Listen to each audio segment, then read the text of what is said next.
To understand term structure model 2, we first have to look at the limitations of simpler models. In a basic setup, interest rates are often treated as moving randomly with no specific direction.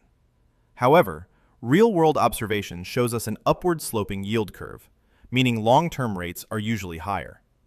To bridge this gap, Model 2 introduces a drift term. This acts as a steady upward push, which we can economically interpret as a positive risk premium, the extra return investors demand for the uncertainty of longer time horizons. At the heart of this model is a single fundamental formula that determines how the short-term interest rate moves. It is expressed as dr equals lambda times dt plus sigma times dw. In this equation, dr is the change in the rate.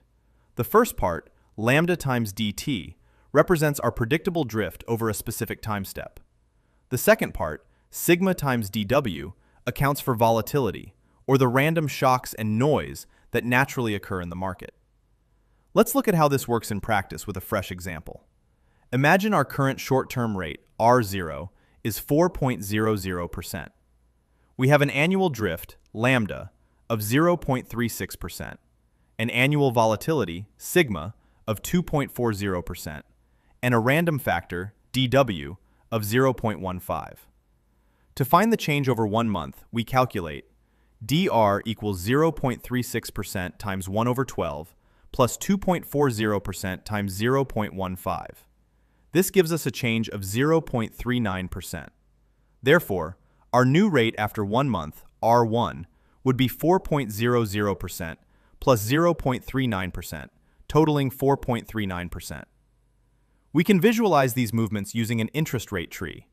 Because of that positive drift term, the tree doesn't just spread out, it actively shifts upward over time. A key feature here is recombination. This means that at time 2, if a rate moves up then down, it ends up at the same middle spot as if it had moved down then up. However, because of the drift, the formula for that middle node is r minus 0 plus 2 times lambda times dt, which ensures the value is higher than where we started. In conclusion, Model 2 is significantly more effective than Model 1 because it can be calibrated to match the upward-sloping yield curves we see in the actual market.